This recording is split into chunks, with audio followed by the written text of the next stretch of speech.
most famous physical therapist on the internet.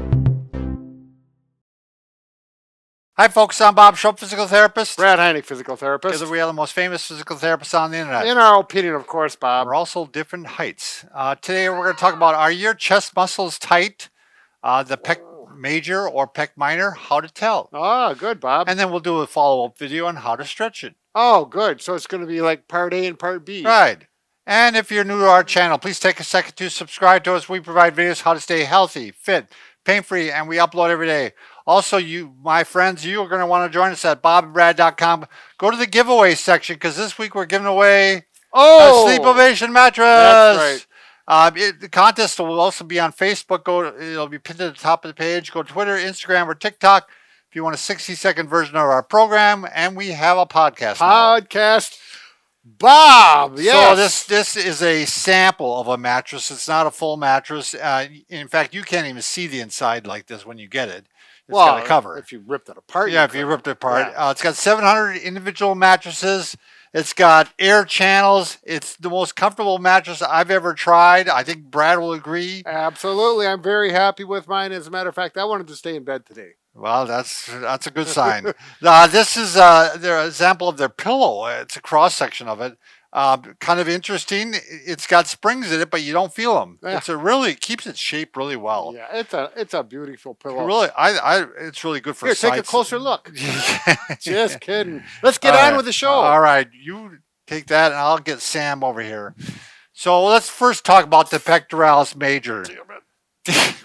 Brad's swearing over there.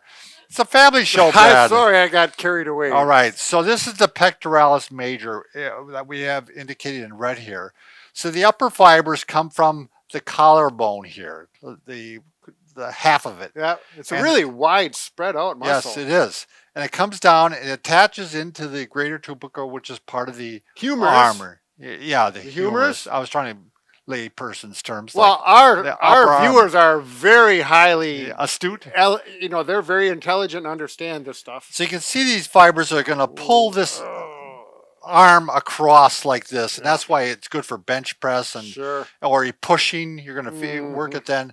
The lower fibers come from your sternum right here, and they come up and fan across and attach to the greater tubercle. Right. So they're when you're pulling down at an angle that way. Yeah. So one sign here, which is one of the first things we're going to have you look at, is this can turn that shoulder in. That can cause this shoulder to internally rotate. Mm-hmm. That's what I'm looking for.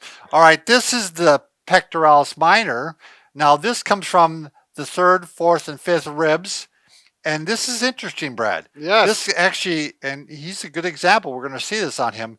It actually attaches to the coracoid process, which is not part of the arm at all. No. It's just part of the shoulder blade. It's not part of the humerus. It's part of the scapula for those people anatomically up with it. If this is tight, it can actually cause this bone, this scapula, this shoulder blade to rotate down like this. And that messes with the shoulder. It can give you impingement, and you are having shoulder pain. There you go. Your pec minor is tight, and it's probably rotating your shoulder down, and it's giving you shoulder pain, especially when you're swimming. Yeah, that might have something to do with it. Yeah, the repetitive, so. But we need to keep in mind that the pec minor is smaller, and it's actually underneath the pec major. So you have to imagine the major is completely ripped off of here. Yeah. Okay. So the first test I'm going to have you do is just all you're going to do is stand, and you put your palms down like this and stand normally. And if your palms are facing backward like this, that means your arm is actually internally rotated, and it's going to be obviously your pectoralis major may be a little bit tight. Mm-hmm. If your arms are facing, the palms are facing each other. When you stand up straight, you're doing pretty good then. Yeah. You're probably stretched out and you're fine. We'll show you some other tests to do. Sure. So thumbs are pointed towards each other, or they're pointed straight ahead. Okay. Yeah. I don't know if they'd be like this. That'd be a little strange. Well, that's anatomical position. Yeah, that's the anatomical position. There we go. Okay, the next one. It is actually best to test on the floor. Okay. Brad. So we're gonna. Well, yeah, we're not going to ask Sam to get on the floor. He has a hard time with it. Brad's gonna get on So the you floor. want for me to us. face? I want you to face this way. No, yeah. Yeah. Feet towards me. Yep. Okay. You got me, Liz? All right. We're going to do 3 different tests here. The first one to check the lower fibers. He's actually going to put his arm, abduct his arm to about 120 degrees, Brad. Yep. So you can see he's able to get his arm flat on the ground. If he was tight, maybe his back would arch too much. Yep, like that, because he's trying to get his arm down. But if he keeps his back flat, and if it was tight, the arm would probably come up like that a little bit. In the air. Yep. Now the other for the upper fibers, you can just put the arm right across. Yep. There you go. And the same thing there. If it's causing his back to arch to try to get the arm down, it may be tight. Or if it's actually up in the air when you keep your back straight, then it's. And you test one side to the other, and you may have one tighter, but you'll feel your body compensate if it's not easy to be flat. Yeah. Now the last one, Brad, you actually keep your arms at 90 degrees like that. Yep. And you're gonna you can start like this, Brad, and then you're gonna go ahead with your fingers kind of interlocked behind your neck, and you're gonna try to take your elbows down to the side all the way to the surface. Oh yeah. Now you can. I don't know. Can you see that, Liz? No. Yeah, we'll do this side. Do that. So fingers like this behind the head. Yep. And down flat, and then I'm just gonna let kind of gravity do the work here, and that's gravity work. And then I can easily bring this elbow down, but this one you can see he's tight on the left side without a doubt. That happens to be my sore shoulder. And that happens to be the sore shoulder, and it happens to be the shoulder that he works on the chest muscle there. Yep. You've been working on it. I've been working on it. So for the pectoralis minor, we're going to show that on Matt, Brad, right? Matt, your son? No. Oh, on the mat. The plinth. Yeah, the plinth. People don't know what a plinth is. That's probably true. I thought if they've been watching us for a while, but we usually don't use that term. It's kind of a.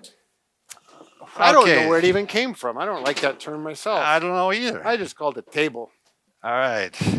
Well, you sure you didn't like the word Matt, did you? Well, no. It's your son's name. I thought, maybe you had a. So you're going to put your arms down like this. And now, I don't know if you can see this, but on this side, again. That's why the tape is there. Yeah, the tape is, that's why we got the tape there. I don't know if you can see that this one actually is tight. This one is up higher. You can't see that, Liz? She can. Why don't you exaggerate? Yeah. So it'd be like that. I mean, I can see it when I, as a therapist and looking at it. If the camera was down 3 feet down lower, you'd see it. Be much easier to. You can just put your hands there even when you're checking someone and see. I mean, this is sometimes what they do, Brad. They actually just go out like this and. Oh yeah, I've done that many times. Yeah, and do you feel it's? I don't know if you feel it more on that side. Yeah, it's definitely a little tighter. Yeah, I'll do that with a roll on the spine. A 6-inch roll, 3-footer, and then you can get a good stretch. Right, but that's another story. So it's a visual thing. You can look at it and see it's higher, or you can actually have someone go like this, and it'll feel tighter on the one side because he's tight on the left. Yeah. So because I'm a little sore from swimming this morning, but that's tight and it's a little sore yet. I wonder why that developed on your left side, Brad. It's a good question. I don't know.